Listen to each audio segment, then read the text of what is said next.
বলছে কিনা? সূরা ফাতিহা যদি বলা হয় পেটের মধ্যে পালা দিয়ে জিব্বা 14 হাত বের হয়ে যাবে, সূরা ফাতিহা বলতে পারবে না। উনি আলেমকে সমালোচনা করেন। কি অন্যায় জাতির জন্য, এরা কি জাতির মুক্তি, এরা কি জাতির কর্মধার, এই কারণ ঠিক ছিঁড়ে ফেলতে হবে। কথা শুরু করে বড় বড় পুলিশ অফিসার পর্যন্ত মাদকের সাথে জড়িত পাওয়া গেছে। পত্র পত্রিকার মধ্যে এসেছে মানুষদেরকে বিনা অপরাধে ক্রসফায়ার দিয়েছে, হত্যা করেছে। ওসি প্রদীপের মতো কত ওসি বাংলার মাটিতে আছে তার কোনো হিসাব নাই। তার যারা সৃষ্টি করলো সমাজে, বিনা অপরাধে মানুষ যারা হত্যা করলো, কাজী সেরা করলো, কেন করলো? তারা জঙ্গি হয় না, তারা রাষ্ট্রদ্রোহী মামলার আসামি হয় না, কিন্তু উলামায়ে কেরাম রাষ্ট্রদ্রোহী মামলার আসামি হয়ে যায়। আহারে কপাল পোড়া জাতি, এই মুসলমানের ঘুম ভাঙবে কবে? তবে মুসলমান বুঝতে পারবে মুসলমান আওয়ামী লীগ, বিএনপি, জামাত ইসলামের রাজনীতি নিয়ে এখনো পড়ে আছে। মুসলমানকে মনে রাখতে হবে স্বাধীন সার্বভৌম সোনার বাংলাদেশে কাফের বেঈমান সকলের নজর পড়েছে। এই জন্য আওয়ামী লীগ আর বিএনপি, জামাত ইসলাম, জাতীয় পার্টি, চরমনায় খেলাফত মজলিস সব ভুলে যেতে হবে। সকল মুসলমানদেরকে দল মত নির্বিশেষে দেশের স্বার্থে, ধর্মের স্বার্থে, ইসলামের স্বার্থে, কোরআনের স্বার্থে, রাসূলের স্বার্থে এক পক্ষে দাঁড়াতে হবে। নারায়ে তাকবীর, নারায়ে তাকবীর, আল্লাহু আকবার, এক এক অ্যাকশন, আলেম ওলামার অ্যাকশন, হেফাজতের অ্যাকশন, চরমুনাইয়ের অ্যাকশন, নারায়ে তাকবীর। আলহামদুলিল্লাহ নাহমাদুহু ওয়া নাস্তাঈনুহু ওয়া নাস্তাগফিরুহু ওয়া নাউযু বিল্লাহি মিন শুরুরি আনফুসিনা ওয়া মিন সাইয়্যাতি আ'মালিনা। من يهده الله فلا مضل له ومن يضلله فلا هادي له ونشهد أن لا إله إلا الله وحده لا شريك له ونشهد أن سيدنا ونبينا وحبيبنا وشفيعنا ومولانا محمدا عبده ورسوله الذي أرسله بالحق بشيرا ونذيرا وداعيا إلى الله بإذنه وسراجا منيرا. فقد قال الله تعالى في كلامه المجيد وفي فرقانه الحميد: أعوذ بالله من الشيطان الرجيم. بسم الله الرحمن الرحيم. قل هل يستوي الذين يعلمون والذين لا يعلمون إنما يتذكر أولو الألباب. وقال النبي صلى الله عليه وسلم: فضل العالم على العابد كفضله على أدناكم، أو كما قال عليه الصلاة والسلام. وقال تعالى في شان حبيبه ومحبوبه آمرا ومخبرا: إن الله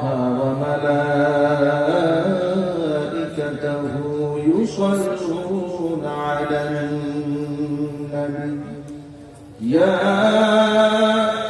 أيها الذين آمنوا صلوا عليه وسلموا تسليما اللهم صل على محمد وعلى آل محمد كما صليت على إبراهيم وعلى آل إبراهيم إنك حميد مجيد اللهم بارك على محمد وعلى آل محمد كما باركت على إبراهيم وعلى آل إبراهيم إنك حميد مجيد দুরুশরীফটি মুখস্থ আছে কার কাছে প্রাণ খুলে মহব্বতের সাথে সকলে আমার সাথে বলুন আল্লাহুম্মা সাল্লি আলা محمد وعلى آل محمد كما صليت على إبراهيم وعلى آل إبراهيم إنك حميد مجيد اللهم بارك على محمد وعلى آل محمد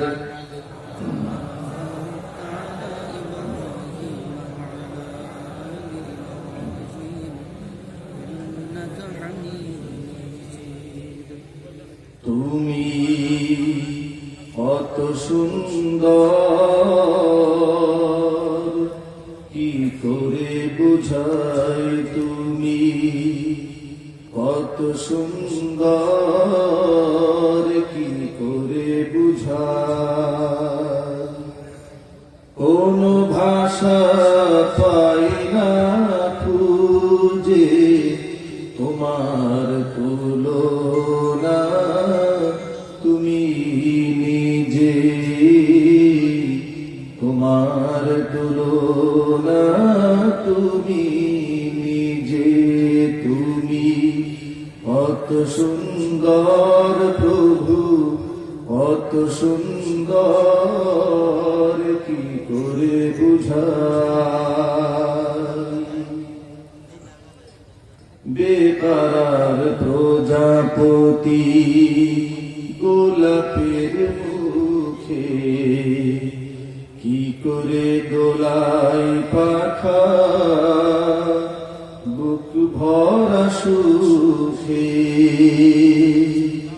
বেকার প্রজাপতি গোলাপের মুখে কি করে দোলাই পাখা বুক ভরা সুখে কোন সুখে এত সুখী বুঝে আসে না যে কোন সুখে এত সুখী বুঝে আসে না যে তোমার তুলনা তুমি নিজে তোমার তুলনা তুমি নিজে তুমি কত সুন্দর কি করে বুঝাই তুমি কত সুন্দর কি করে বুঝাই সাজানো এই পৃথিবীকে এত মায়া লাগে এত ভালোবাসাবাসি কেন মনে জাগে সাজানো এই পৃথিবীকে এত মায়া লাগে এত ভালোবাসাবাসি কেন মনে জাগে আবার বিরহ ঝরে আখি ভিজে ভিজে আবার বিরহ ঝরে আখি ভিজে ভিজে তোমার নিজে তোমার তুলনা তুমি নিজে তুমি কত সুন্দর কি করে বুঝাই তুমি কত সুন্দর কি করে বুঝাই গভীর রজনী ভরা আকাশের তারা তার প্রেমে জেগে জেগে হয় দিশেহারা গভীর রজনী ভরা আকাশের তারা তার প্রেমে জেগে জেগে হয় দিশেহারা তোমার প্রেমের ভার আর সহে না যে তোমার প্রেমের ভার আর সহে না যে তোমার তুলনা তুমি নিজে তোমার তুলনা তুমি নিজে প্রভু কত সুন্দর কি করে বুঝাই প্রভু কত সুন্দর কি করে বুঝাই কোন ভাষা হয় না তুজে তোমার তুলনা তুমি নিজে তোমার তুলনা তুমি নিজে তোমার তুলনা তুমি নিজে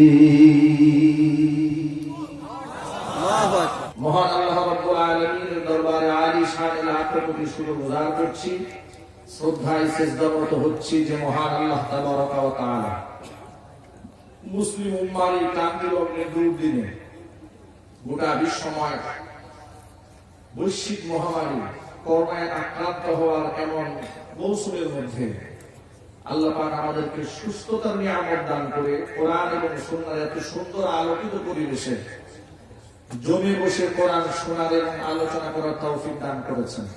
এই জন্য আপনারা খুশি না বেজার, কম না বেশি, উচ্ছ্বসিত কণ্ঠে খুশি মনে মন প্রাণ উজাড় করে আল্লাহ সুবহানাহু ওয়া তাআলার শেখানো ভাষায় শুকরিয়া আদায় করছি। জবান ছেড়ে দিয়ে সকলে একযোগে বলছি আলহামদুলিল্লাহ। রব্বানা লাকাল হামদ হামদান কাসীরা তাইয়িবান মুবারাকান ফীহি রব্বানা লাকাল হামদু কামা ইয়ানবাগী লিজালালি ওয়াজহিকা وعظيم سلطانك আল্লাহ রাব্বুল আলামিন আজকে মাহফিলকে কবুল করুন।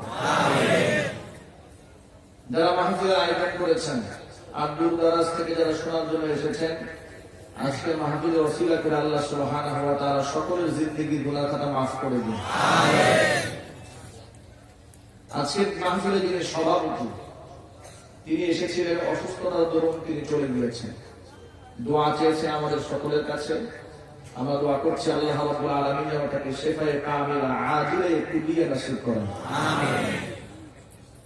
অসংখ্য মা বোনেরা বয়ান শোনার জন্য এসেছেন, অসংখ্য যুবক ভাইরা এসেছেন। কোরআনের মাহফিলের ফায়দা হচ্ছে লোকমান হাকিম তার ছেলেকে উপদেশ দিয়ে বলছেন, আলাইকা বিমাজালিসিল উলামা ওয়াসতামি' কালামাল হুকামা। লোকমান হাকিম তার সন্তানকে উপদেশ দিয়ে বলছেন, বাবা, ইয়া বুনাইয়া হে বৎস, তুমি উঠা বসা করবে আলেমদের মজলিসে। আলাইকা বিমাজালিসিল উলামা, অত্যাবশ্যকীয় তোমার জন্য তুমি উঠা বসা করবে আলেমদের সাথে। যেখানে আলেমরা উঠা বসা করে তুমি সেখানে যাবে, আলেমদের মজলিসে যাবে। ওয়াসতামি' কালামাল হুকামা, বিজ্ঞ পণ্ডিত উলামায়ে কেরামের বয়ান শুনবে। তার কারণ হচ্ছে বিজ্ঞ পণ্ডিত উলামায়ে কেরামের বয়ান শুনলে মৃত আত্মা ঠিক সেভাবে তাজা হয়ে যায়। আল্লাহ পাক মৃত আত্মাকে ঠিক সেভাবে তাজা করে দেন, সজীব করে দেন, যেভাবে শুষ্ক মরুভূমিকে আল্লাহ সুবহানাহু ওয়া তাআলা বৃষ্টির পানির মাধ্যমে সজীব করে তোলেন। এই জন্য লোকমান হাকিম তার সন্তানকে উপদেশ দিয়ে আলেমদের মজলিসে বসতে বলেছেন। আলেমদের এত শান, এত মান আল্লাহ পাক দিয়েছেন। এই মজলিসে কোন মানুষ যারা বসেছে, প্রত্যেকটা মানুষের নামের তালিকা ইতিমধ্যে আল্লাহর কাছে এন্ট্রি হয়েছে। আপনারা শুনে অবাক হবেন, এখান থেকে বাড়ি ফেরার আগে আল্লাহ পাকের পক্ষ থেকে আমাদের জন্য একটা উন্মুক্ত ঘোষণা আসবে। সেই ঘোষণা হচ্ছে, ফেরেশতাদেরকে আল্লাহ সাক্ষী রেখে বলবেন, ফাশহাদু আন্নী ক্বাদ গফারতু লাহুম, ফেরেশতারা সাক্ষী হয়ে যাও, যারা আমার স্মরণ করার জন্য যারা জমে বসেছে, আমার মর্যাদার বয়ান দেওয়ার জন্য যারা জমা হয়ে একত্রিত হয়েছে, বসেছে, তোমরা সাক্ষী থাকো, তোমরা হচ্ছে আমার এই বক্তব্যের সাক্ষী। আন্নী ক্বাদ গফারতু লাহুম, আমি এদেরকে মাফ করে দিলাম। এই সম্মান আল্লাহ পাক আলেমদেরকে দান করেছেন। নবী করিম সাল্লাল্লাহু আলাইহি ওয়াসাল্লামের কাছে সাহাবায়ে কেরাম দুই ব্যক্তির বর্ণনা পেশ করলেন। একজন হচ্ছে আবিদ, আরেকজন হচ্ছে আলেম। আবেদ মানে কে? আবেদ মানে সাধারণ মানুষ নয়। আবেদ হচ্ছে মানুষদের মধ্যে যিনি সর্বাধিক আল্লাহ পাকের ইবাদত বন্দী করেন, নামাজি, পরহেজগার, মুত্তাকি। এরকম একজন আবেদের সাথে একজন আলেমের তারতম্য, পার্থক্য কতটুকু সাহাবায়ে কেরাম রাসূলের সামনে পেশ করলেন। নবী করিম সাল্লাল্লাহু আলাইহি ওয়াসাল্লাম জবাব দিচ্ছেন। বিশ্বনবী দু জাহানের বাদশা, ইমামুল মুরসালিন, রাহমাতুল লিল আলামিন, আলেমদের মর্তবার কথা বলতে গিয়ে বলেন, ফাদলুল আলিমি আলাল আবিদি কাফাদলি আলা আদনাকুম। ও সাহাবীরা, একজন নামাজি পরহেজগার আবেদের উপরে একজন আলেমের মর্তবা ঠিক তেমন তোমরা সাহাবীদের মধ্যে সবচেয়ে নিম্নমানের আদনা সাহাবীর উপরে আমি নবীর মর্যাদা যেমন। আপনার ভাবতে পারেন একজন আলেমের সম্মান কত। আলেমের সম্মানের কথা বলতে গিয়ে আল্লাহ পাক নিজে কোরআন মাজিদের মধ্যে বলেন, يرفع الله الذين آمنوا منكم والذين أوتوا العلم درجات। তোমাদের মধ্যে যারা ঈমান এনেছে তাদেরকে, ওয়াল্লাযীনা উতুল ইলমা, যাদেরকে ইলম দান করা হয়েছে, কোরআনের জ্ঞান দান করা হয়েছে, আসমানি ইলম যাকে দান করা হয়েছে, তাদের সম্মান মর্যাদা আমি আল্লাহ রাব্বুল আলামিন আকাশচুম্বী বানায়া দেব। ইয়ারফাইল্লাহু আল্লাযীনা আমানু মিনকুম ওয়াল্লাযীনা উতুল ইলমা দারাজাত। আলেমদের সম্মান এবং ঈমানদারদের সম্মান কে বাড়াবে? আল্লাহ সুবহানাহু ওয়া তাআলা ঘোষণা করলেন, আলেমদের সম্মান বাড়াবো, ঈমানদারদের সম্মান বাড়িয়ে দেব আমি আল্লাহ। কারণ ইজ্জত দেওয়ার মালিককে, সম্মান দেওয়ার মালিককে। কুলিল্লাহুম্মা মালিকাল মুলকি তুতিল মুলকা মান তাশা ওয়া তানজিউল মুলকা মিম্মান তাশা ওয়া তুইজ্জু মান তাশা ওয়া তুযিল্লু মান তাশা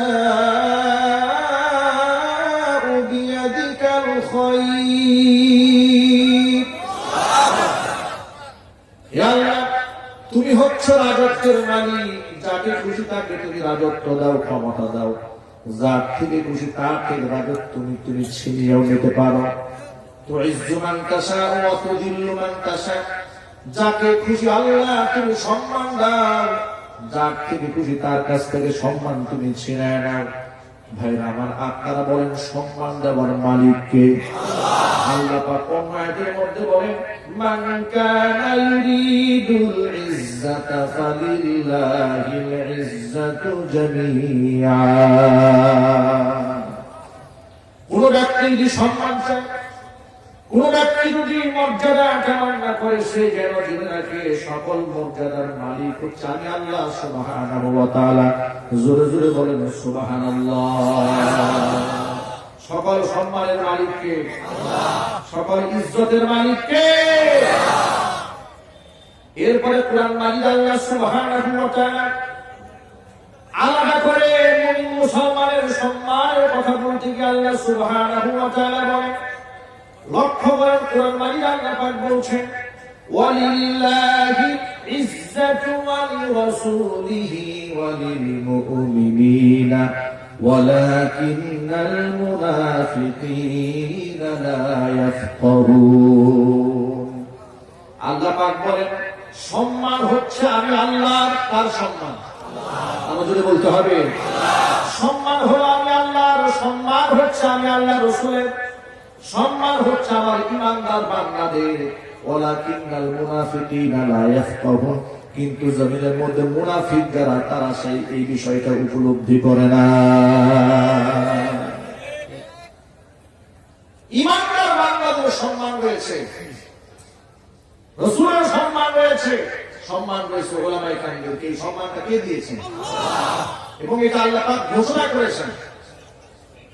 আল্লাহর হাবিব সাল্লাল্লাহু আলাইহি সাল্লাম বলেন, খবর হুজুর বলেন মান আরাদাল্লাহু বিহি খায়রান ইউফাক্কিহু ফিদ্দীন। পাগল ছাগলকে আল্লাহ পাক আলেম বানান না, মুনাফিক বেঈমানদেরকে আল্লাহ আলেম বানান না। সমাজের মধ্যে আল্লাহ পাক তাদেরকে আলেম বানান আল্লাহ পাক যাদেরকে পছন্দ করে, আল্লাহ পাক যাদের কল্যাণ চান আল্লাহ পাক তাদেরকে আলেম বানান। নবী মুহাম্মদ সাল্লাল্লাহু আলাইহি সাল্লাম অন্য একটা হাদিসের মধ্যে বলেন ফাকিহুন ওয়াহিদ আশাদ্দু আলা শাইতানি মিন আলফি আবিদিন। একজন ফাকিহ, দ্বীনের একজন সমঝদার ব্যক্তি, কুরআন সুন্নাহর জ্ঞানী ব্যক্তি, এমন একজন ব্যক্তির অবস্থা এমন 1000 মানুষকে শয়তান ধোঁকা দেওয়া শয়তানের জন্য যতটা কঠিন, একজন ফাকিহকে ধোঁকা দেওয়া শয়তানের জন্য তার চেয়েও বেশি কঠিন। একজন সাধারণ মানুষকে শয়তান খুব সহজেই কবজা করতে পারে, তাকে দিয়ে শিরক করাতে পারে, বেদাত করাতে পারে, মাজারে সিজদা দেওয়াতে পারে, কবরে সিজদা দেওয়াতে পারে, পীরের পায়ে সিজদা দেওয়াতে পারে। কথা বলেন ঠিক কিনা? শুধু তাই নয়, আল্লাহ রাসূলের বিধানের বিরুদ্ধে জাহিলদেরকে দিয়ে শয়তান রাজপথে মিছিল করাতে পারে। কিন্তু একজন ইমানদারকে দিয়া আল্লাহর আইনের বিরুদ্ধে, কুরআন সুন্নাহর আইনের বিরুদ্ধে রাস্তায় মিছিল করাবেন দূরের কথা, কোটি টাকা দিয়েও তার ঈমানকে কেনা যাবে না। আজকাল বর্তমান মুনাফিকদের হালাত এমন হয়েছে, সামনে একটা পদ পদবীর জন্য মুসলমান তার ধর্মকে বিকিয়ে দিচ্ছে, বিক্রি করে দিচ্ছে।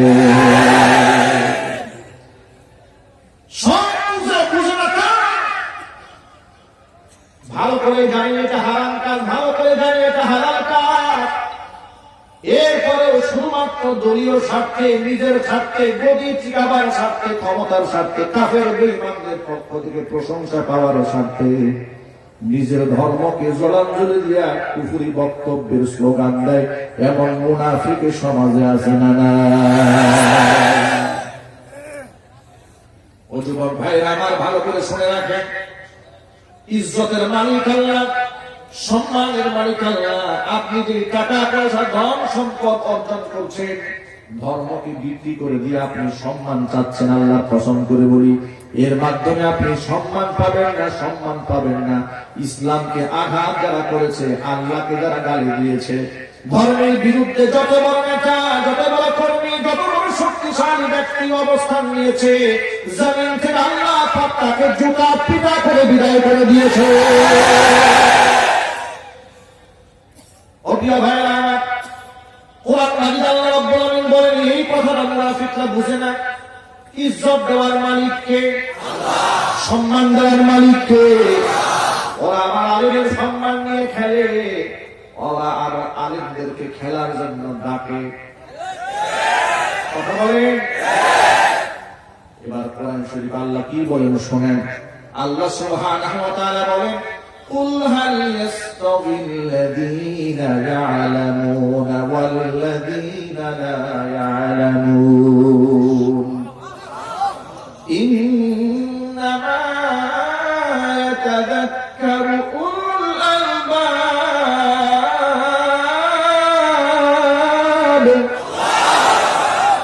আল্লাহ পাক বলেন, নবীজি আপনি জানায় দেন, কুল হে আপনি বলুন, কুল হাল ইয়াস্তাবিল্লাযীনা ইয়া'লামুনা ওয়াল্লাযীনা লা ইয়া'লামুন। যারা জানে মানে যারা আলেম আর যারা আলেম নয়, তারা কখনোই সমান হতে পারে না। কথা বলুন ঠিক কিনা? ভাইরা আমার, যেই লোকটা আলেমদেরকে ডাকলো বললো খেলা হবে আসেন, আমার অত্যন্ত জানতে ইচ্ছে করে খেলাটা হয় সমানে সমানে। কথা বলেন না কেন? খেলা হয় সমানে সমানে, প্লেয়ার থাকতে হবে সমান সমান। কিন্তু কোরআন তো আল্লাহ বলে দিয়েছেন যারা আলেম আর যারা আলেম না তারা কখনোই সমান হতে পারে না। যারা আলেম তাদের সম্মান আকাশচুম্বী, যারা জাহেল 1 লক্ষ জাহেল নিয়েও আলেমের একটা জুতার সমান হবে না। নারায়ে তাকবীর, নারায়ে তাকবীর, এক এক অ্যাকশন, আলেম ওলামার অ্যাকশন, হেফাজতের অ্যাকশন, চরমুনাইয়ের অ্যাকশন, নারায়ে তাকবীর। আলেম ওলামার সাথে খেলতে আসবেন না।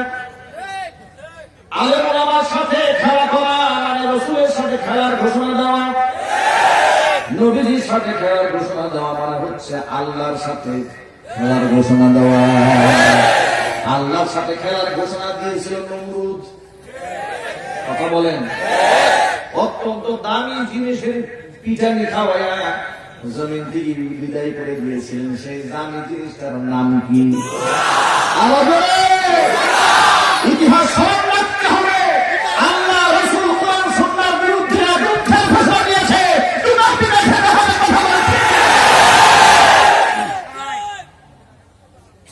ও যুবক ভাইরা আমার, আলেমদেরকে সম্মান দিতে শিখুন, কারণ আলেমদেরকে সম্মান দিতে নির্দেশ দিয়েছেন স্বয়ং আল্লাহ। সম্মান দিতে বলেছেন স্বয়ং বিশ্বনবী মুহাম্মদ রাসূলুল্লাহ সাল্লাল্লাহু আলাইহি ওয়াসাল্লাম। আল্লাহ রাব্বুল আলামিন আলেমদের ইজ্জতটা বাড়িয়ে দিয়েছেন, সম্মান দিয়েছেন। দুনিয়ার কাফের বেঈমানরা কোনোদিন এই সম্মান পাবে না যেই সম্মান কোরআনের খাতিরে একজন আলেম পায়। আলেমদেরকে তোমরা গালিগালাজ করো, তোমাদের মধ্যে ইলম নাই, তোমরা জানো না। ফিকার কিতাব স্পষ্ট ফতোয়া লেখা আছে, আলেমকে যদি কোনো ব্যক্তি গালি দেয় একমাত্র কারণ ওই আলেম ধর্মের আলেম, ইসলামের আলেম, দ্বীনের আলেম।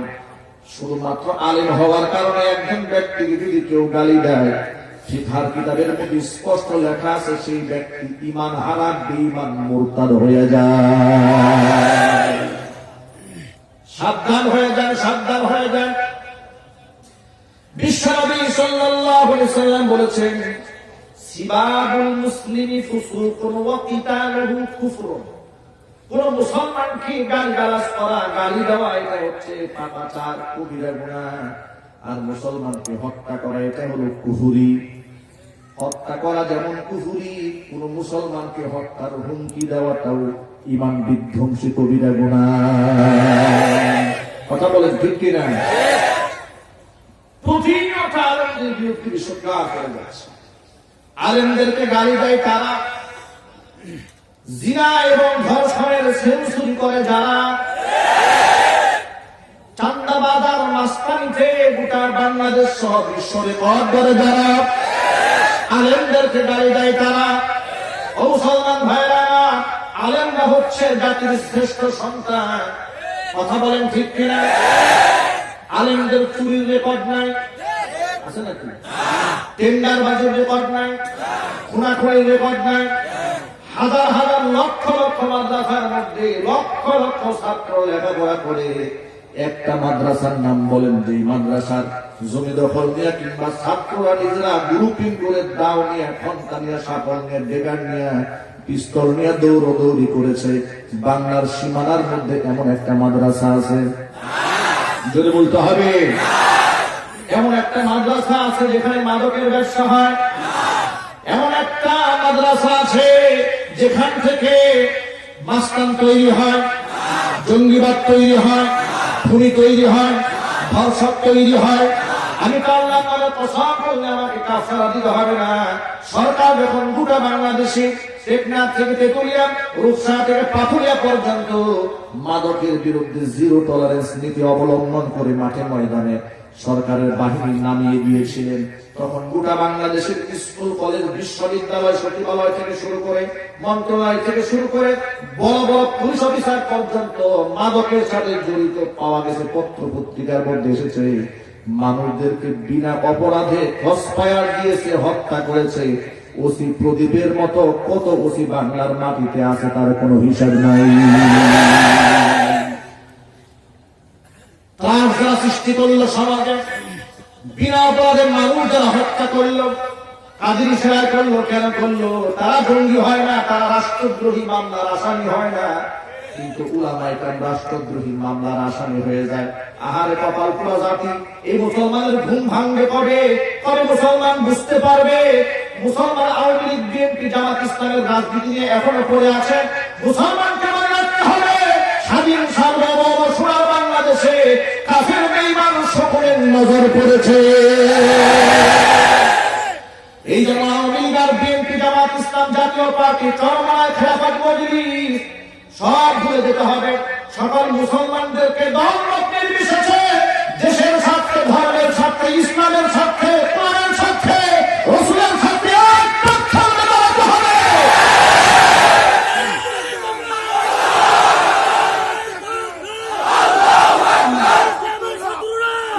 আমার প্রিয় যুবক ভাইরা, আপনাদের বুঝতে হবে ওদের বিদ্বেষ কোন ব্যক্তির উপরে নয়, ওদের বিদ্বেষ স্বয়ং কোরআনের উপরে। আমি আপনাদের সামনে প্রমাণ করে দেব, ওদের বিদ্বেষ আল্লামা মামুনুল হক সাহেবের বিরুদ্ধে নয়, ওদের বিদ্বেষ ফয়জুল করিম দামাত বরকাত খানের বিরুদ্ধে নয়, ওদের বিদ্বেষ চরমনায়ের পীর সাহেবের বিরুদ্ধে নয়, ওদের বিদ্বেষটা বাবুনগরের বিরুদ্ধে নয়, ওদের বিদ্বেষ আল্লাহ পাকের কোরআন এবং তার বিধানের বিরুদ্ধে। কথা বলেন ঠিক কিনা? তার প্রমাণ আপনি কতগুলো আমার কাছে চান শোনেন। আপনার হয়তো ভাবতে পারেন আমরা তো অনেক ভালো আছি, আমাদেরকে তালিকায় করা হয় না, আমরা অনেক মজা আছি। মনে রাখতে হবে, যে অপরাধে তাদেরকে রাষ্ট্রদ্রোহ বলা হলো, সেই অপরাধটা কি? তারা মুক্তির বিরুদ্ধে কথা বলেছেন, ভাস্কর্যের বিরুদ্ধে কথা বলেছেন। এখন আমার কথা স্পষ্ট মনে রাখতে হবে, আমার আল্লাহ, আমার রাসূল যদি ভাস্কর্যকে হারাম বলে, ওই হারামকে হালাল বলার স্পর্ধ কোন জানোয়ারের আছে? কথা বলেন। স্টেজ ভর্তি উলামায়ে কেরাম, আমার ডানে বামে সামনে পিছনে উলামায়ে কেরাম ভাগ পান। আমার আল্লাহ, আমার রাসূল যদি কোন কাজকে হারাম বলে, আমার বাবার ক্ষমতা আছে তাকে হালাল বলা? মুফতি সাহেবের বাবার সাহস আছে? বুখারী মুসলিমের হাদিস খুলেন, আল্লাহ সুবহানাহু ওয়া তাআলা রাসূল যিনি জীবনে একটা মিথ্যা শব্দ জবান থেকে উচ্চারণ করেন নাই, বিশ্বনবী মুহাম্মদ রাসূলুল্লাহ সাল্লাল্লাহু আলাইহি সাল্লাম 63 বছর হায়াত পেয়েছেন। আপনারা বলেন 63 বছর হায়াতে জীবনে একটা মিথ্যা কথা বলেছেন, একটা বাজে কথা বলেছেন? আল্লাহ নবী সাল্লাল্লাহু আলাইহি সাল্লাম যখন কাফের বেঈমানদের মাঝে ইসলামের দাওয়াত উপেনে দিলেন, সাফা পাহাড়ের উপর দাঁড়িয়ে মক্কার কাফেররা আফসোস করে শুধু এই কথা বলে কান্না করতেছিল, আহারে এই মুহাম্মাদের বিরুদ্ধে আমরা কেমনে বলবো লোকটা মিথ্যাবাদী? তার কারণ 40 বছরে এই লোকটাকে একটা মিথ্যা বলতে শুনি নাই। আল্লাহু আকবার! ও মুসলমান ভাইরা, বিশ্বনবী মুহাম্মদ রাসূলুল্লাহ সাল্লাল্লাহু আলাইহি ওয়াসাল্লাম বলেছেন, ইন্না আশাদ্দান নাসি আযাবান ইনদাল্লাহি ইয়াওমাল কিয়ামাতিল মুসাব্বিরুন।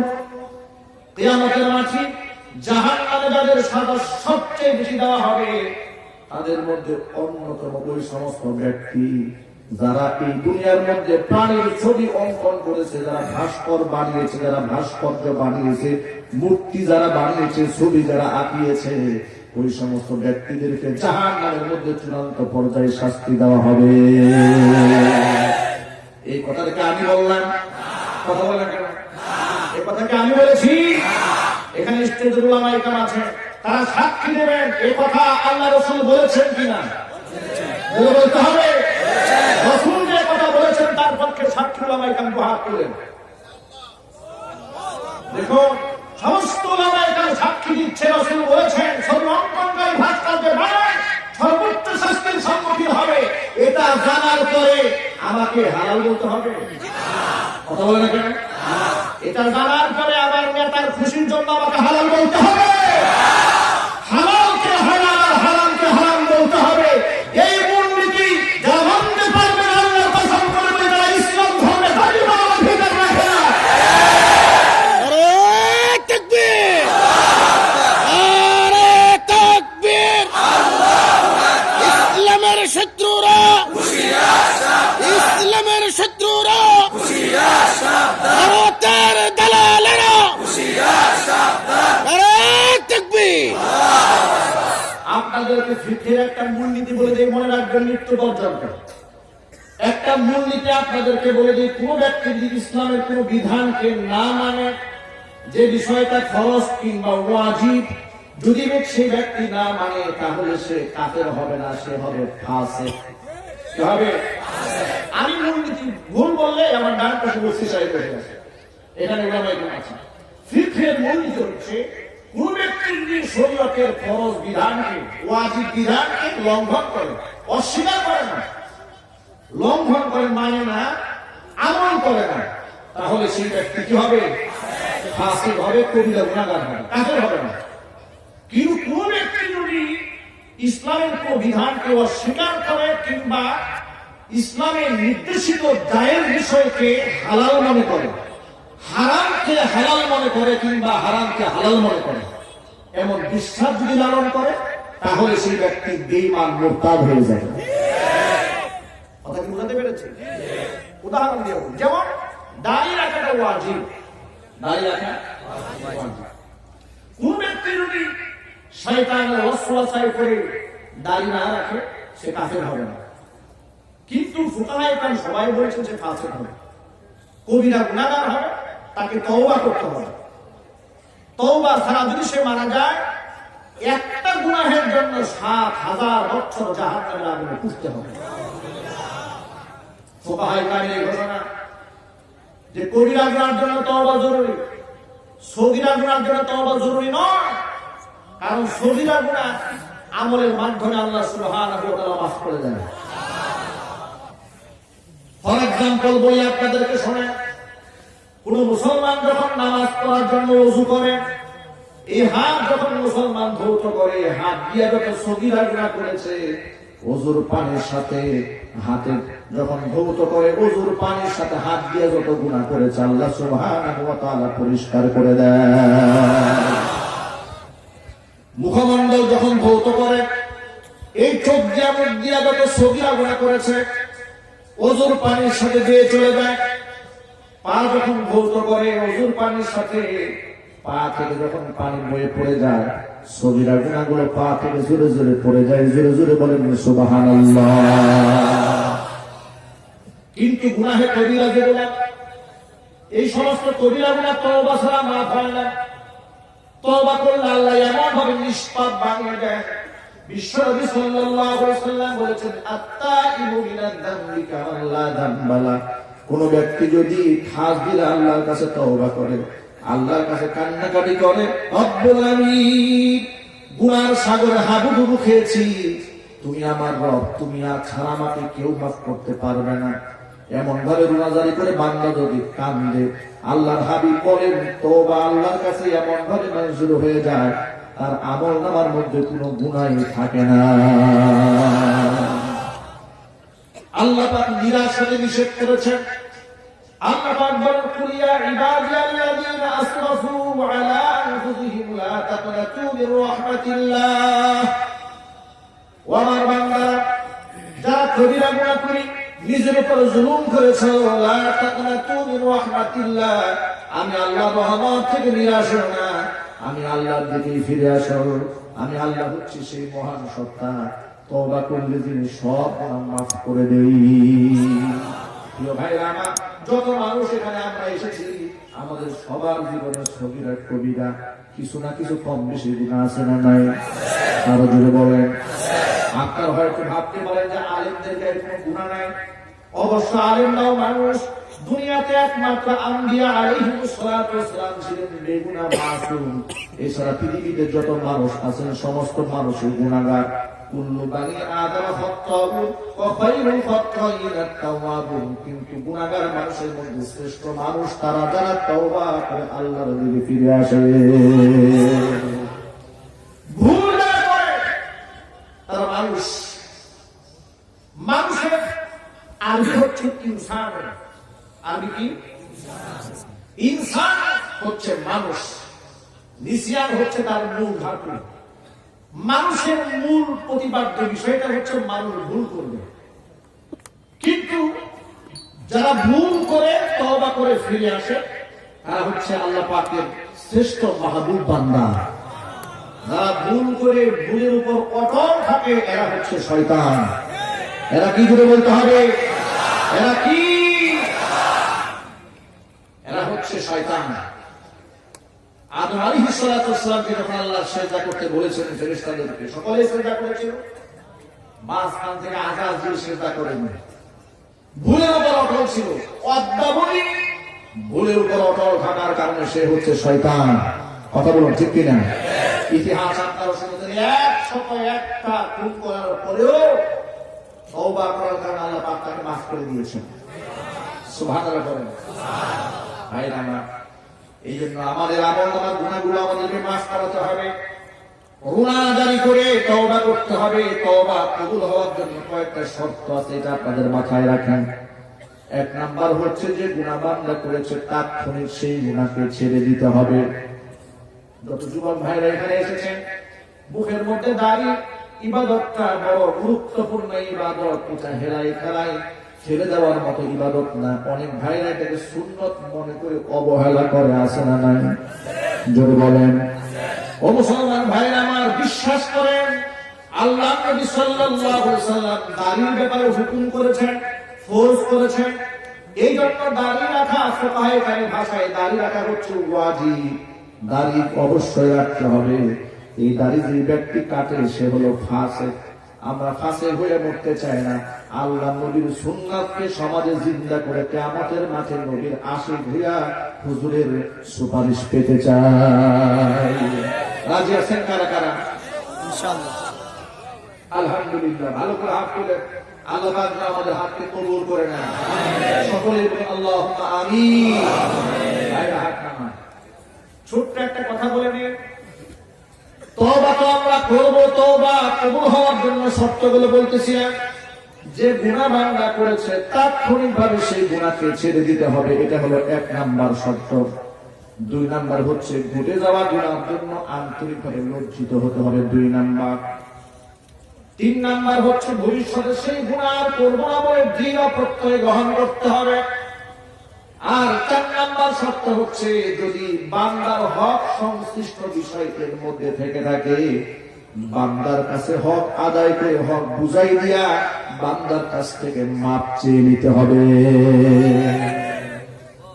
ভাইরা আমার, আজকে বান্দার হককে মানুষ গুরুত্ব দেয় না। মানুষের অসংখ্য মানুষের হক নষ্ট করে। আর বান্দার হক বলতে মানুষ কি মনে করে? শুধু টাকা পয়সা মেরে দেওয়াটাকে হক মনে করে না। একজন মুসলমানের আরেকজন মুসলমানের প্রতি অনেক হক রয়েছে। হুজুর বলেন, যখন তোমার দেখা হয়ে যাবে, ইদা লাকিতাহু ফাসাল্লিম আলাইহি, এটাও মুসলমানের হক। এক মুসলমান আরেক মুসলমানের সাথে যখন দেখা হবে তখন তুমি তাকে সালাম দিবে। জোরে কোন সুবহানাল্লাহ। মুসলমানকে তুমি সালাম করবে, এটা তোমার হক। মুসলমান যদি আলহামদুলিল্লাহ বলে তাহলে তার জবাবে তুমি বলবা ইয়ারহামুকাল্লাহ, এটা তোমার হক। মুসলমান যদি তোমাকে দাওয়াত করে তার দাওয়াতে সাড়া দেওয়া, এটা তার হক।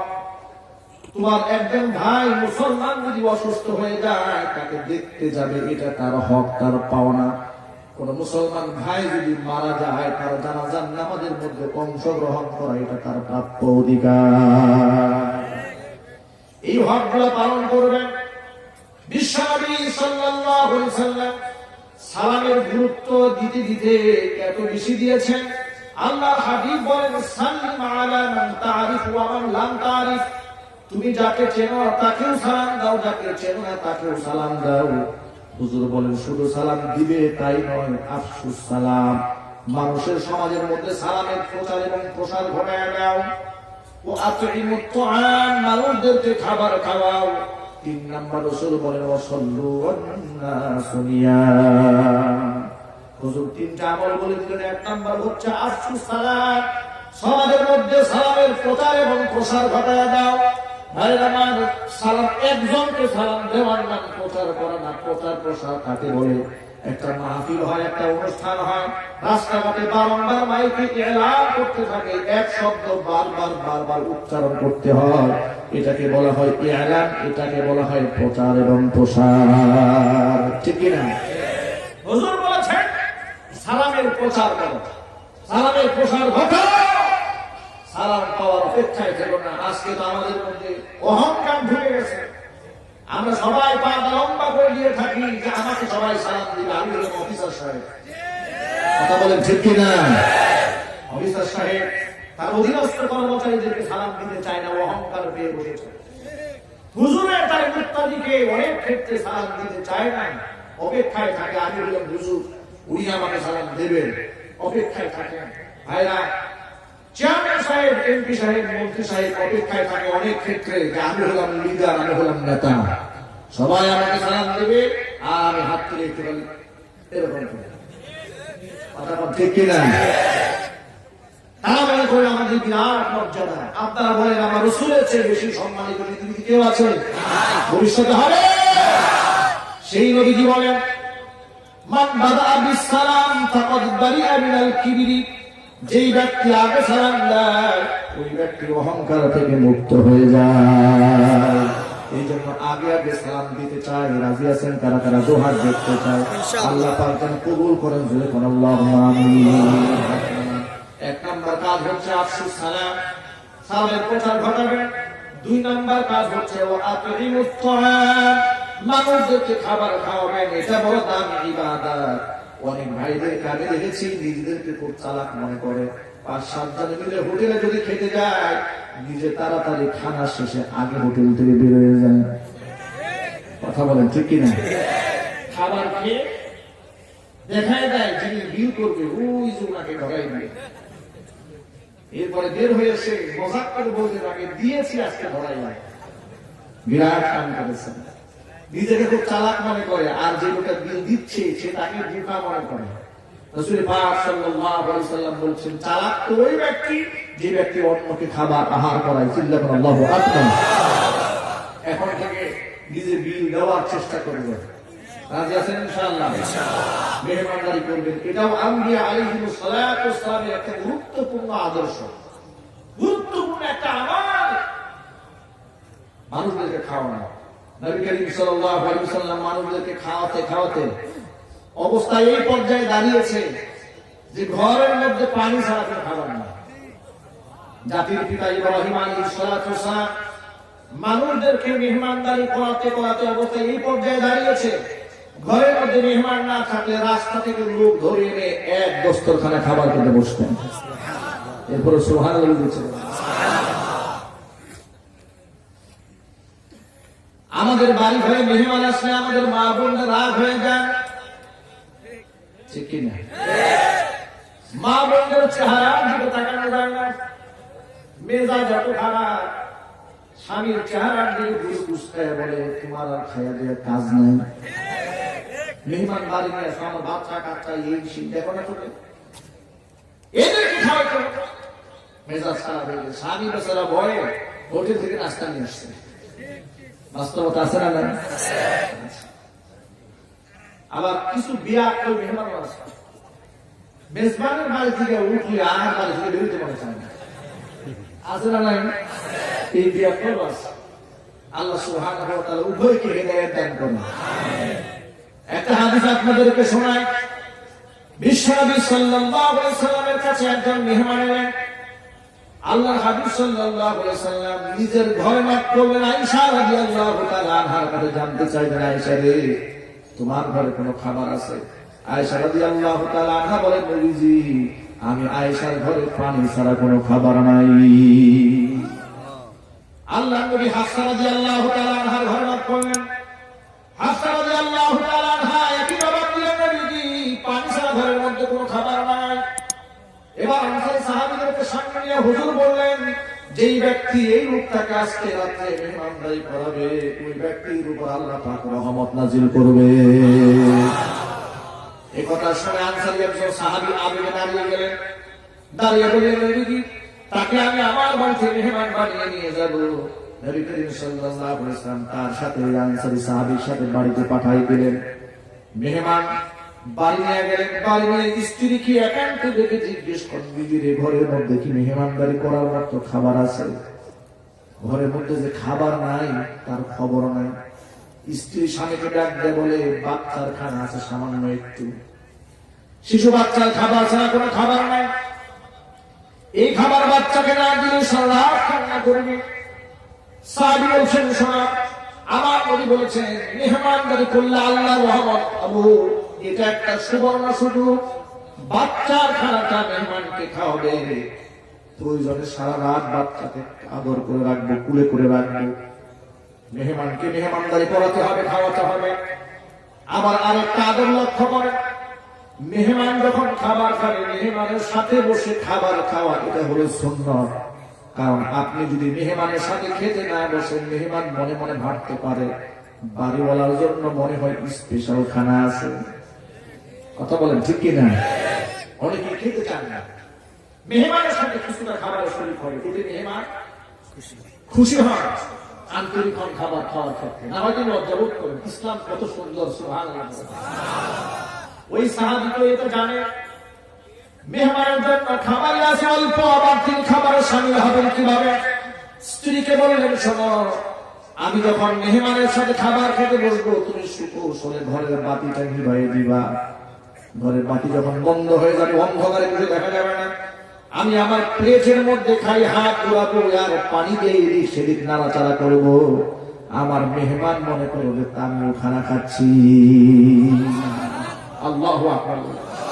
আমার মেহমান মনে করবে আমিও খানা খাচ্ছি। তাহলে মেহমান আন্তরিক ভাবে খাবার খাবে। এভাবে করে মেহমানদারি করালেন।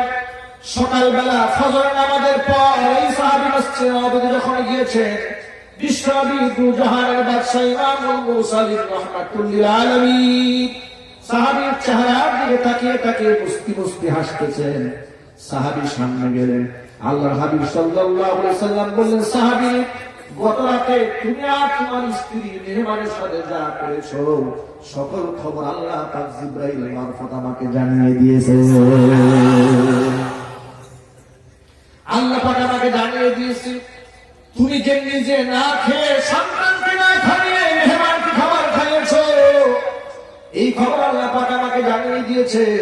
সাহাবায়ে কেরামের এই ছিল চরিত্র। ওয়ায়ুতিরুনা আলা আনফুসিহিম ওয়ালাউ কানা বিহিম খাসাসা। নিজেদের মধ্যে ক্ষুধা, নিজেদের মধ্যে দারিদ্রতা থাকার পরেও, নিজের মধ্যে একটু অভাব অনটন থাকার পরেও তারা অন্যদেরকে নিজেদের উপর প্রাধান্য দিয়েছিলেন। তারাই হচ্ছেন সাহাবায়ে কেরাম। আর সেই মুসলমান আজকে সমাজে কোথায়? আমরা এতটা স্বার্থপর হয়েছি, মানুষের পাশে আমরা দাঁড়াতে চাই না। আল্লাহ পাক যেন মেহমানদারি করানোর তৌফিক দান করেন। জোরে কোন আমিন। আল্লাহ নবী বলেন, আফসু সালাত ওয়া আতিমুত তুআম ওয়া সাল্লু ওয়ান নাসু নিয়াম। রাতের আধারে সমস্ত মানুষ যখন ঘুমিয়ে যায়, তখন তুমি একাকিত্বে আল্লাহকে ডাকো, আল্লাহর সিজদায় পড়ে থাকো। হুজুরে হাদিসের মধ্যে বলেছে, দিনের বেলায় কেউ যদি তার চেহারার মধ্যে নূর দেখতে চায়, সে যেন রাত জেগে রবের ইবাদত করে। আল্লাহু আকবার। রাত জেগে রবের ইবাদত করে। বিশ্বনবী সাল্লাল্লাহু আলাইহি ওয়াসাল্লাম বলেছেন, এই তিনটা আমল যে ব্যক্তি করবে, হুজুর বলেছেন, তাদখুলুল জান্নাতা বিসালাম। যেই ব্যক্তি মানুষকে সালাম দেবে, যেই ব্যক্তি লোকদেরকে খাবার খাওয়াবে, রাতের আধারে মানুষ যখন ঘুমায় যাবে তখন যেই ব্যক্তি আমল করবে, আল্লাহ নবী সাল্লাল্লাহু আলাইহি ওয়াসাল্লাম বলেন নিরাপত্তার সাথে আল্লাহ পাকের জান্নাতের মেহমান হয়ে যাবে। যত ভাইরা এখানে এসেছেন, আমাদের 1 নাম্বার কাজ হচ্ছে 5 ওয়াক্ত ফরজ নামাজ জামাতের সাথে আমরা আদায় করব। আমরা বলি ইনশাআল্লাহ। নামাজ কি সুন্নাত না ফরজ? যদি বলেন শুধু জুমার নামাজ ফরজ, কয় ওয়াক্ত নামাজ? 5 ওয়াক্ত ফরজ। লা সালাতা লা দীনা লিমান লা সালাতা লা। আল্লাহর হাবিব বলেন যার মধ্যে নামাজ থাকে না তার মধ্যে দ্বীন থাকে না। এই জন্য নামাজ সবার আগে 5 ওয়াক্ত ফরজ নামাজ তো পড়ব, সাথে সাথে তাহাজ্জুদের নামাজের অভ্যাস করব। আল্লাহ যেন কবুল করে। সালাম আগে দিলে অহংকার মুক্ত হওয়া যায়। আগে আগে সালাম দেবেন। আল্লাহ রাব্বুল আলামিন যেন আমাদের সকলকে অহংকার মুক্ত জিন্দেগি গড়ার তৌফিক দান করে। কথাটা কি জন্য বললাম? মুখে দাড়ি রাখাটা এটা একটা ওয়াজিব আমল। দাড়িকে অস্বীকার করলে কাফের হয়ে যাবে, এই জন্য অস্বীকার করা যাবে না। যত ভাইরা এসেছেন, যুবক ভাইরা যারা আছেন, বিনীত অনুরোধ জানাচ্ছি মুখের দাড়িটা রাখবেন। এটা শুধু প্যান্ডেলের মধ্যে সীমাবদ্ধ রাখলে চলবে না। বাড়িতে গিয়ে স্ত্রীকে বোঝাবেন আমার মুখে দাড়ি থাকলে সম্মান বাড়াই দেবেন কে? ইজ্জত বাড়াই দেবেন কে? আপনাদেরকে একটা সহজ এক্সাম্পল দেয়া বলি। জীবনে বহুত লোককে রাস্তাঘাটে দাঁড়িয়ে পেশাব করতে দেখেছেন। আমি আল্লাহর কসম করে বলি আমার হায়াতে জিন্দেগিতে একজন দাড়িওয়ালা লোককে আমি রাস্তায় পেশাব দাঁড়িয়ে করতে দেখি নাই। আল্লাহু আকবার। তাদের কি পেশাব পায়খানার জরুরত হয় না? কথা বলে না কেন? হয় না? কিন্তু তারা রাস্তাঘাটে দাঁড়িয়ে পেশাব করে না। ইমানে একটা লজ্জা তৈরি হয়। সুবহানাল্লাহ। দাড়ি হচ্ছে মুসলমানের শিআর। দাড়ি শিআর ইসলাম। এটা দেখে বুঝা যায় এই লোকটা মুসলমান। কথা বলে আল্লাহু আকবার। আফসোস, এই দাড়িকে আজকে জঙ্গিবাদের আলামত বলা হচ্ছে। কথা বলেন ঠিক কিনা? দাড়িকে জঙ্গিবাদের আলামত বানিয়েছে। টাকনুর উপরে কাপড় পরাকে জঙ্গিবাদের আলামত বলেছে। ঘন ঘন মসজিদে যাতায়াত করা, গান বাজনা না শোনাকে জঙ্গিবাদের আলামত বানানো হয়েছে এবং একটা ভিডিও ক্লিপস করে অনলাইনে ছেড়ে দিয়েছে যে এই এই আলামত থাকলে বুঝে নেবেন আপনার সন্তান জঙ্গি হওয়ার প্রথম ধাপে আছে। যারা এটা বানিয়েছে ওরা কি মুসলমান না বেঈমান? যারা বানিয়েছে মুসলমান না বেঈমান? দাড়ি থাকলে যদি জঙ্গি আলামত হয়, ঘন ঘন মসজিদে গেলে যদি জঙ্গি আলামত হয়, টাকনুর উপরে কাপড় পরলে যদি জঙ্গি হয়, তাহলে সমস্ত মুসলমানদেরকে জঙ্গি হওয়া ফরজ, জঙ্গি হতেই হবে।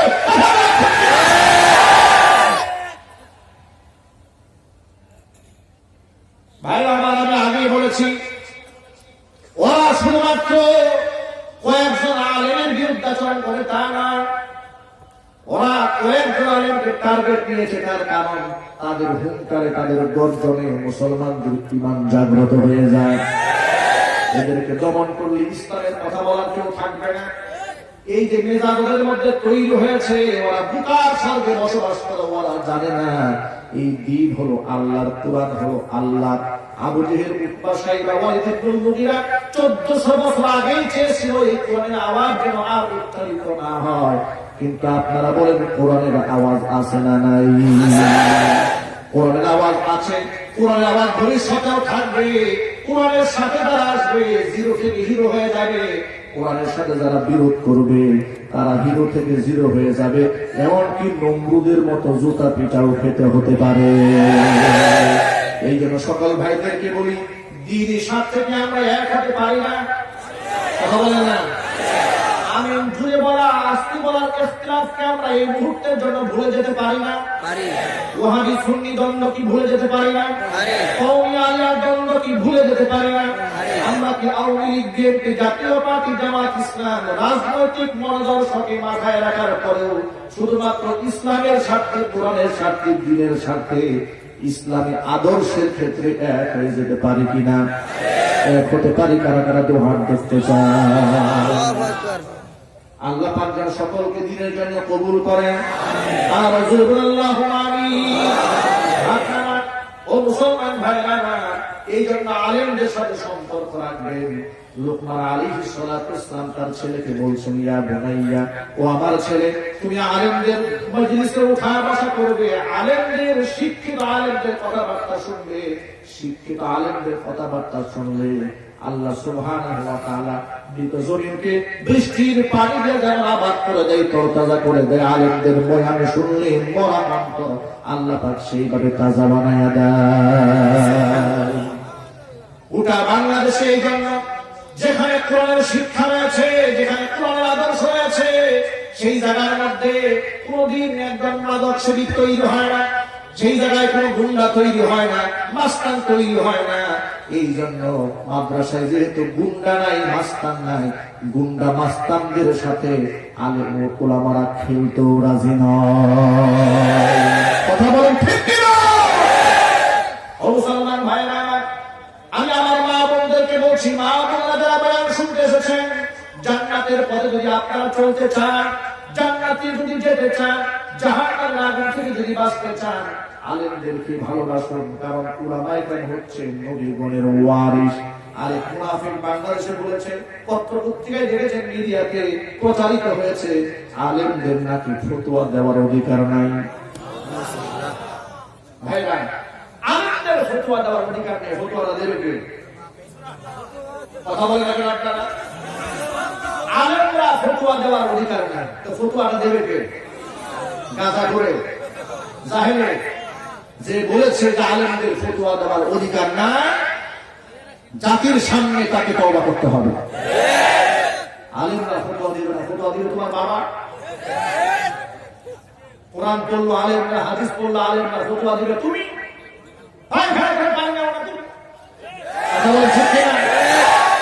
সূরা ফাতিহা যদি বলা হয়, পেটের মধ্যে পাড়া দিয়ে জিহ্বা 14 হাত বের হয়ে যাবে, সূরা ফাতিহা বলতে পারবে না।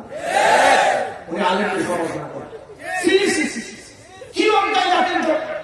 এরা কি জাতির মুক্তি? এরা কি জাতির কর্মধার? এই কারণ ঠিক ছেড়ে ফেলতে হবে। কথা বলতে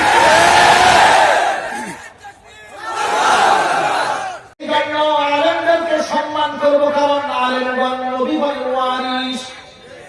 কোরআন মাজিদ আল্লাহ পাক বলেন, ইন্নামা ইয়াখশাল্লাহা মিন ইবাদিহিল উলামা। বান্দাদের মধ্যে আলেম যারা, এই আলেম বান্দারাই আমি আল্লাহকে সবচাইতে বেশি ভয় করে চলে। সুবহানাল্লাহ পড়েন। তবে বাংলাদেশের এই পরিস্থিতির মধ্যে আলেমদের মধ্যেও কিছু আছে মুনাফিক মার্কা আলেম। কথা বলে আছে না নাই? আলেমদের মধ্যে সুবিধাবাদী আলেম আছে না নাই? হক কথা জেনেও বলে না, দাওয়াত যদি কমে যায়, কথা বলেন, দাওয়াত যদি কমে যায়, হাদিয়া যদি বন্ধ হয়ে যায়, এই চিন্তা করে যে আলেম ইসলামের কথা লুকায় রাখে, কোরআনের বক্তব্য জাতির সামনে পেশ করে না, আল্লাহর কসম করে বলি ও আলেম নয়, ও জালেম। এই জন্য মুনাফিকদেরকেও বয়কট করতে হবে, জালেমদেরকেও বয়কট করতে হবে। কারণ কাফির বেঈমানরা ইসলামের যতটা ক্ষতি করেছে, মুনাফিকরা তার চাইতে আরো বেশি ক্ষতি করেছে। আমার যুবক ভাইরা, আমরা নবীর সৈনিক হতে চাই, আমরা রাসূলের আদর্শের সৈনিক হতে চাই, নিজে থেকে আমল শুরু করতে চাই। আজকে থেকে 5 ওয়াক্ত নামাজ যেমন থাকবে, মুখের দাড়িও থাকবে। মানুষ আমাকে গালি দিলেও গালি শুনতে চাই, নবীর আদর্শ ছেড়ে দিতে চাই না।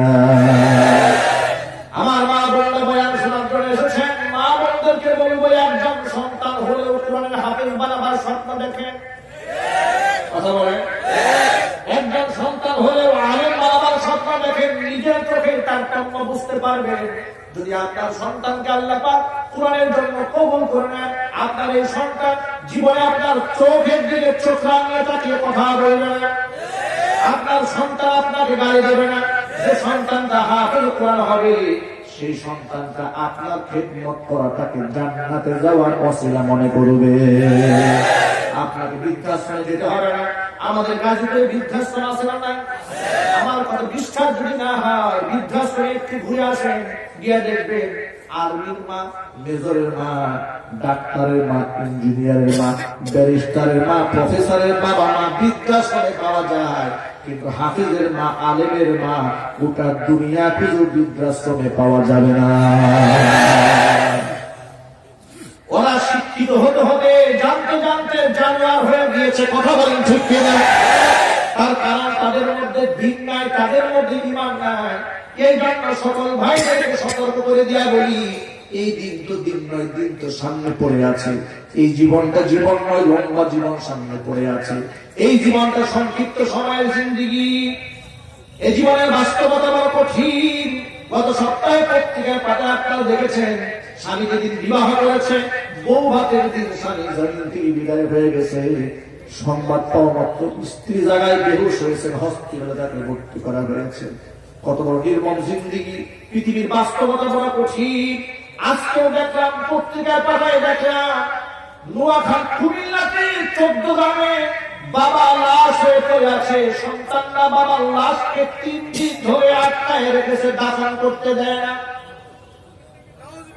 পৃথিবী বড় কঠিন। 2 বিবাহ করেছে, এক ঘরের সন্তানদেরকে জায়গা জমি প্রাধান্য দিয়েছে বেশি, আরেক ঘরের সন্তানদেরকে দেয় নাই। এই বুড়া মানুষটা 78 বছর বয়স। 78 বছর বয়সে যখন লোকটা মারা গেছে, যেই পক্ষকে জুলুম করা হয়েছে তারা লাশকে দাফন করতে দেয় নাই, 3 দিন ধরে আটকায় রেখেছে। সর্বশেষ প্রশাসনের লোকরা আজকে গিয়ে সেখানে সুরাহা করার চেষ্টা করছে, লোকটাকে কবরে নামাবার চেষ্টা করছে। এই যদি হয় দুনিয়া, তো আখিরাত তো বড় কঠিন।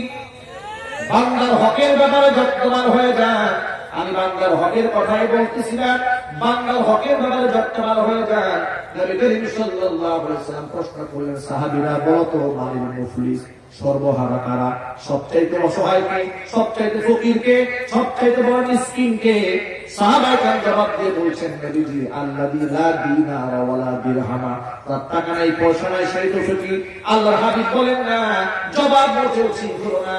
টাকা পয়সা নাই, সেই ব্যক্তি গরিব নয়, মিসকিন নয়, ফকির নয়। কিয়ামতের মাঠে অনেক নামাজ, অনেক রোজা, হজ, যাকাত, দানের সওয়াবের পাহাড় আল্লাহর সামনে দাঁড়াবে। আর ওই সময় দুনিয়ার প্রত্যেক মানুষের হক যাদের নষ্ট করেছে, তারা বাদী হয়ে ওই ব্যক্তির বিরুদ্ধে আল্লাহর আদালতে মামলা দায়ের করবে। একজন বলবে, রব্বুল আলামিন, এই লোকটা আমার জায়গা মেরে খেয়েছে। একজন বলবে, আমার টাকা মেরে দিয়েছে।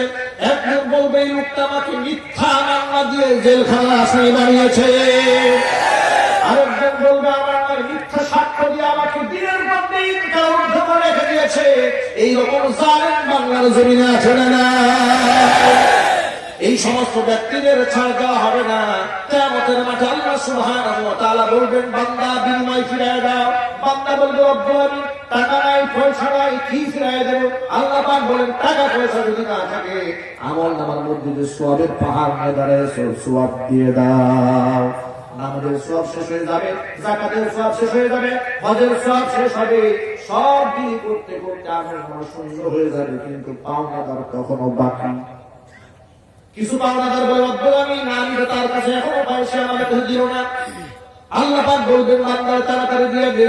বান্দা বলবে, রব্বুল আলামিন, দিতে দিতে তো সব শেষ করে ফেলেছি, দেওয়ার মতো কিচ্ছু নাই। বলে, দেওয়ার মতো কিছু না থাকলে ওর গুনাহগুলো নিজের কাঁধের উপর চাপায় নিয়ে জাহান্নামে চলে যায়।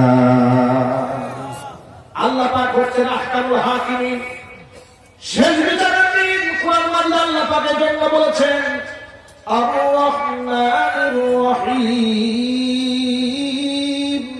মালিকি ইয়াউমিদ্দিন।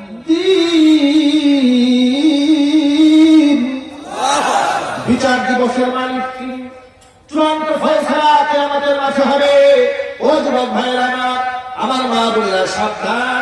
এই জন্য যারা সন্তানদের মধ্যে যারা বেইনসাফি করেন, ছেলেকে সমানভাবে দেখেন না, এক ছেলেকে সম্পদ বাড়ায় দেন, আরেকজনকে কম দেন, ছেলেদেরকে সব সম্পদ দিয়ে দেন, মেয়েদেরকে ওয়ারিশ সম্পদ থেকে বঞ্চিত করে দেয়। এমন জালেম বাবা মা জমিনে আছে না নাই? আর জুড়ে বলে, আছে না নাই? তারা তওবা করেন, তওবা করেন। মনে রাখবেন, আপনি দুনিয়ার মধ্যে জুলুম করেছেন, কাল হাসরের মাঠে আপনার এই সন্তান আল্লাহর আদালতে আপনার বিরুদ্ধে মামলা দায়ের করবে। আপনার মেয়ে আপনার বিরুদ্ধে মামলা দায়ের করবে, সেদিন ছুটে যাওয়ার আর কোন রাস্তা থাকবে না। আল্লাহ সুবহানাহু ওয়া তাআলা আমাদের সকলকে বাংলার হক নষ্ট করার মতো জঘন্য গুনাহ থেকে বেঁচে থাকার তৌফিক দান করেন। আর বলবেন আল্লাহুম্মা আমিন। আল্লাহ পাক আলেমদের সাথে সখ্যতা গড়ে তোলার তৌফিক দান করেন। আলেমদেরকে সম্মান করা, নবী করিম সাল্লাল্লাহু আলাইহি সাল্লামের কথাকে সম্মান করা, নবীগণের ওয়ারিসদেরকে সম্মান করা, রাসূলগণকে সম্মান করার নামান্তর। কথা বলো ঠিক কিনা? আল্লাহ সুবহানাহু ওয়া তাআলা আমাদের সকল ভাইদেরকে কবুল করেন, মঞ্জুর করেন। সকল আল্লাহুম্মা আমিন। ربنا لا تزغ قلوبنا بعد إذ هديتنا وهب لنا من لدنك رحمة إنك أنت الوهاب رب العالمين।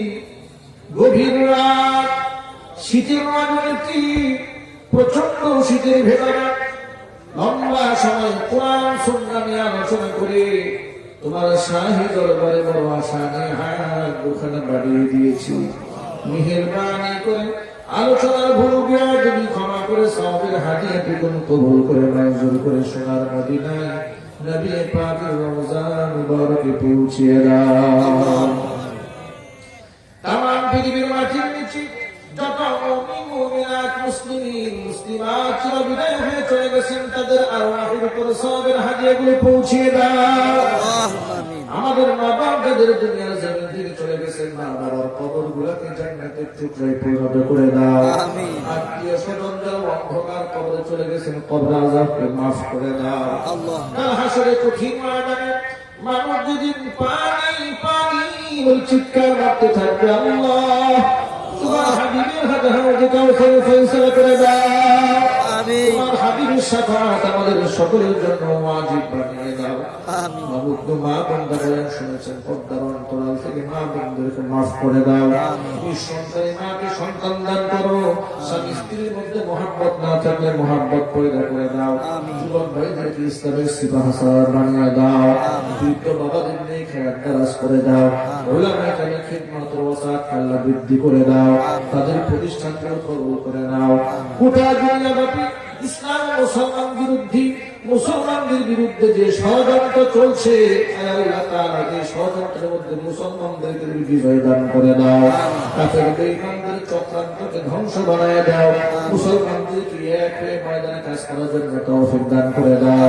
রব্বুল আলামিন আজকের আয়োজন আল্লাহ তাআলা কিয়ামতের দিন আমাদের সকলের জন্য নাজাতের ওয়াসিলা বানিয়ে দাও। রব্বির হারহুমা কামা রব্বায়ানি সগীরা رب ارحمهما كما ربياني صغيرا تقبل منا إنك أنت السميع العليم وتب علينا إنك أنت التواب الرحيم سبحان ربك رب العزة عما يصفون وسلام على المرسلين والحمد لله رب العالمين واجعل آخر كلمتنا عند الموت لا إله